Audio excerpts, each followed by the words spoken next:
What are you going to do to reunite the Labour Party after the problems of Iraq? And it falls to you first, Peter. Well, this is an issue that divided families, mine as well. I was part of the decision in the cabinet that took that decision to invade. All of us voted for the war, and it's divided the party. What we've got to do is recognise the honesty of each other's positions, respect the different sincerity, and then we've got to move forward. Because what matters now is that we're able to draw our troops down and leave behind an Iraq that is as stable and safe as possible. We've got to get all the regional powers involved in a negotiated solution, because this will not be solved by military means alone. We learnt that in Northern Ireland. You can't solve these problems only by military means. You've got to have a negotiated solution to them, and you've got to bring people in to do that. No good negotiating with Al-Qaeda. They're not up for a negotiation. But some of the other groups there, the Sunnis and the Shias, and the regional powers are. That's where we need to be going, so that we leave an Iraq that is as safe and stable as possible, and we heal the wounds in the party, and we bring back all those many, many people who didn't vote for us last time, partly because of the Iraq war. Thanks, Peter. John. I was in 1999, I was in Chicago, and I saw Tony Blair made this extraordinary speech about the doctrine of liberal interventionism, as it's described, and it was a brilliant speech. And I was fully supportive of the initiatives in former Yugoslavia, Sierra Leone, and I supported the war in Iraq. However, I think that doctrine is now called into question because of the experience in Iraq. And unless we reconcile ourselves to the situation on the ground, I think we'll be unable to rebuild trust with the British people, actually. And to do that, we have to firstly state that the premise was wrong in terms of weapons of mass destruction, and secondly, that the stated objective of building a liberal democracy has not been achieved.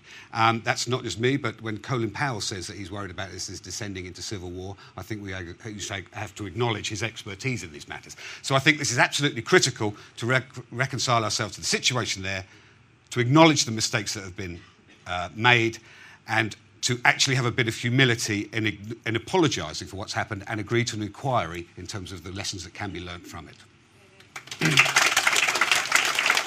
Hilary. We've all thought a great deal about this, and we do have to, as John says, we have to have the humility to acknowledge what hasn't gone right. The intelligence was wrong, de-Baathification went too far, disbanding the army was a bad idea. But because the question comes from a website, I can't look the questioner in the eye, but I would say to them, I do not regret the vote that I cast, and I do not regret the fact that Saddam is no longer in power. Now, whether you were in favour of or against the military action, what is the task now? It is, as Peter says, to support the Iraqis in building their capacity to take responsibility for their own security, and it is to stand with the fragile democracy of Iraq against suicide bombings and sectarian butchery, because that is the choice currently. Final point is this. This raises a really uncomfortable question for us as a world. Iraq under Saddam, Afghanistan under the Taliban, Sierra Leone when they were chopping people's arms and legs off, Darfur currently, the Congo. Why have we not yet got a world where the United Nations, and I'm a passionate multilateralist, has the means and the will to protect human beings who are being killed by their own governments?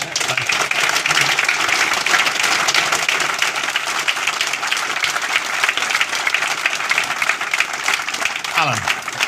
I agree with Hilary. This was one of the few wars we've entered into, if not the only, that wasn't entered into by royal prerogative. We all took a decision on March the 13th, 2003.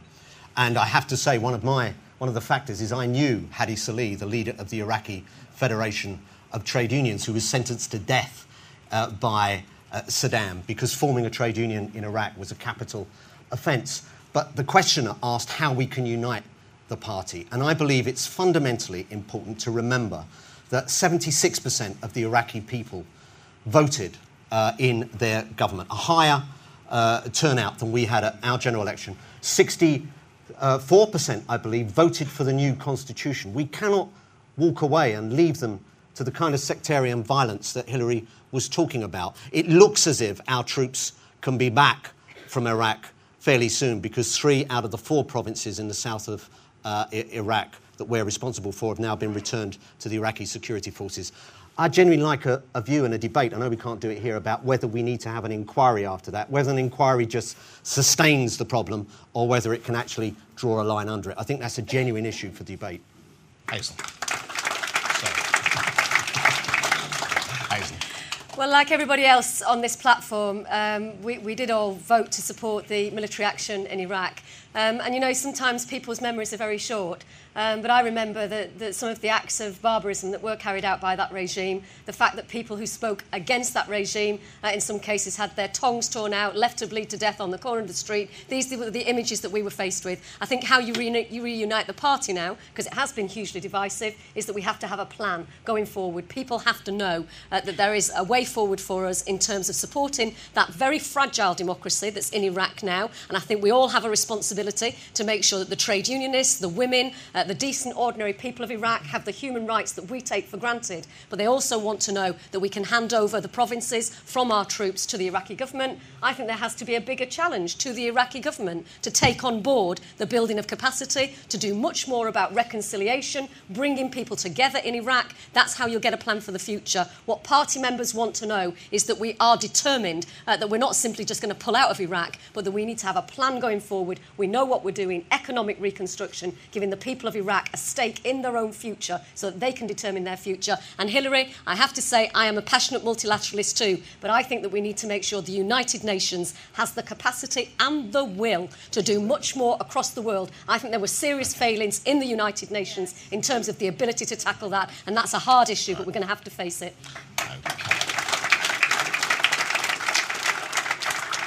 And Harriet.